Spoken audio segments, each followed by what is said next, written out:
हमने फोन पे लगा दी है भगवान कथा। शंकर ने सनत कुमार से कहा, अब मैं आपसे शुक्रवार की कथा कहूंगा, जिसे प्राणी श्रद्धा से सुनकर भी समस्त विपत्तियों से छूट जाता है।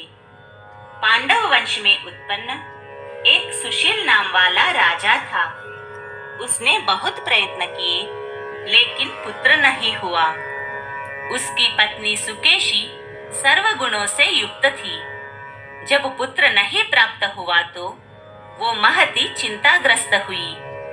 वो स्त्री स्वभाव के कारण प्रत्येक महीने में कपड़े के टुकड़ों को अपने उदर में बांधकर पेट की वृद्धि करती थी। इस तरह दुस्साहस के कारण स्वप्रसूति के अनुसार सुकेशी गर्भिणी को खोजती रही। प्रारब्ध से उसने पुरोहित की पत्नी को देखा। उस समय वो गर्भिणी थी। कपटी राजा की पत्नी सुकेशी ने प्रसव समय में दाई के कार्य करने वाली अन्य किसी स्त्री को इस काम के लिए नियुक्त किया। उस सूतिका को एकांत में बहुत सा धन दिया तथा अपने गर्भ के अनुकरण की सारी बातें कह सुनाई। राजा ने इधर अपनी पत्नी रानी को गर्भवती जानकर पुंसवन तथा सीमंतोन्नयन बड़े प्रसन्न मन से किया। पुरोहित की पत्नी का प्रसव का समय नजदीक आया। ये सुनकर उसी तरह रानी ने भी वचन रूपी कार्य किया।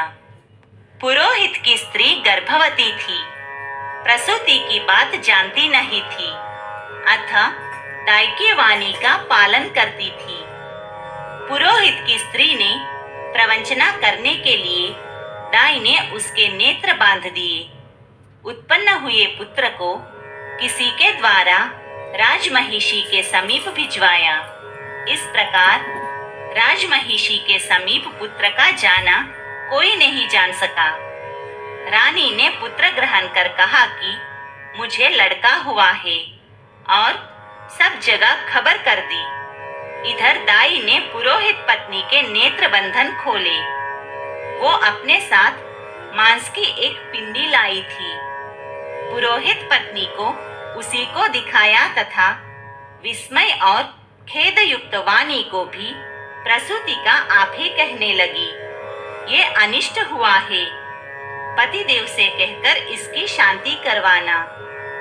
पुत्र नहीं हुआ तो न सही, परंतु आप भाग्य से जीती रहो। पुरोहित की पत्नी को प्रसव स्पर्श चिंता हुई, क्या इसने कपट किया? ऐसी संदिग्धावस्था में थी। ईश्वर ने सनत कुमार से कहा, राजा ने पुत्र की उत्पत्ति सुनी तो जातकर्म संस्कार आदि करके ब्राह्मणों को गज, अश्व, रथ आदि दान दिया। जो कैदी जेल खाने में थे उन्हें प्रसन्नता पूर्वक छोड़कर सूतकांत में नामकरण आदि संस्कार किए। राजा ने पुत्र का नाम प्रियव्रत रखा। श्रावण महीने के आ जाने पर पुरोहित की पत्नी ने शुक्रवार के दिन भक्ति द्वारा जीवंतिका देवी का अर्चन किया। दीवार में बहुत लड़कों के सहित जीवंतिका मूर्ति लिखवाकर पुष्पमाला से अर्चन कर 5 दीपक जलाए। गेहूं के पिसान के दीपक बनाकर उनमें दीपक जलाती तथा आप भी गेहूं के पिसान के दीपक को घृत में पकाकर भोजन किया। अक्षत फेंक कर कहा, हे जीवंतिका, हे करुणानिधे, जहाँ भी मेरा लड़का हो आप उसे रक्षित रखना। ऐसे प्रार्थना कर कथा श्रवण कर यथाविधि नमस्कार किया। जीवंतिका के प्रसाद से वो बालक दीर्घायु हुआ। उस दिन से जीवंतिका देवी उस पुत्र की मातृ गौरव से रात दिन रक्षा करने लगी। इस तरह कुछ काल बीतने पर राजा मर गए। पितृभक्त पुत्र ने पिता की पारलौकिक क्रिया की। फिर मंत्री पुरोहितों ने प्रियव्रत को राज्य सिंहासन पर बैठा दिया। उसने प्रजा की रक्षा तथा कुल काल तक राज्य कर राज्य का भार वृद्ध मंत्रियों को देकर मुक्ति प्राप्त करने के लिए भक्ति द्वारा गया जाने की इच्छा की। उसने राजकीय वेश छोड़कर कार्पटिक वेश बनाकर यात्रा की। रास्ते में किसी गृहस्थी के मकान में निवास किया। उसी दिन उसकी पत्नी को पुत्र हुआ। इसके पूर्व में उसके 5 पुत्रों को क्रमशः षष्ठी देवी मार चुकी थी, पर इस लड़के के हो जाने पर 5वें दिन राजा प्रियव्रत वहां गए थे। राजा ने शयन किया तो जब रात में षष्ठी देवी बालक ग्रहण करने आई, तब षष्ठी देवी को देखकर जीवंतिका देवी ने कहा कि षष्ठी देवी, आप इस राजा को लांघकर मत जाओ। इस प्रकार जीवंतिका देवी के मना करने पर जैसे षष्ठी देवी आई थी, वैसे ही खाली चली गई। उस गृहस्थ ने 5वें दिन पुत्र को जीवित देखकर और राजा को लड़के के जीवन दाता जानकर राजा से प्रार्थना की, हे राजन, आप मेरे मकान पर ठहरे, आपकी दया से मेरा 6वां पुत्र जीवित है। गृहस्थ की ऐसी प्रार्थना सुनकर प्रियव्रत ने वहां निवास किया। फिर गया जाकर पिंड देने लगा। वहां विष्णुपद पर पिंड को देते हुए उसे आश्चर्य हुआ, क्योंकि पिंड ग्रहण के लिए 2 हाथ निकल पड़े। ऐसी घटना देखकर वो भूपति विस्मय तथा संदेह करने लगा, क्या करूं? ब्राह्मण आज्ञा से राजा ने विष्णुपद पर ही पिंड दिया। फिर किसी सत्यवादी ज्ञानी ब्राह्मण से पूछा कि ऐसी बात क्यों हुई? उसके पूछने पर ब्राह्मण देव ने कहा, हे राजन, ये दोनों हाथ पिता के हैं। ऐसा क्यों हुआ, इसकी जानकारी के लिए आप घर जाकर माता से पूछो। इसकी बातें माता ही कहेगी। राजा चिंतित तथा दुखित होकर मन में अनेक तरह के विचार करने लगा। गया की यात्रा पूरी कर राजा घर लौटते समय फिर से उसी गृहस्थ के घर ठहरा। उस दिन उस गृहस्थ के दूसरे लड़के के जन्म का 5वां दिन था। इसके दूसरे दिन रात के समय षष्ठी देवी पुत्र को ग्रहण करने आई। षष्ठी देवी को जीवंतिका देवी ने पुनः मना किया तो षष्ठी देवी जीवंतिका देवी से कहने लगी, हे जीवंतिके, आपको इसकी क्या आवश्यकता रहती है कि आप रात दिन इस राजा की रक्षा करती है। षष्ठी देवी की ऐसी वाणी सुनकर जीवंतिका देवी कुछ हंसती हुई कहने लगी, राजा भी रात दिन इस निमित्त की जानकारी के लिए जागा हुआ था और सोने का बहाना किए हुआ था। उसी समय राजा ने उन दोनों की सब बातें सुनी।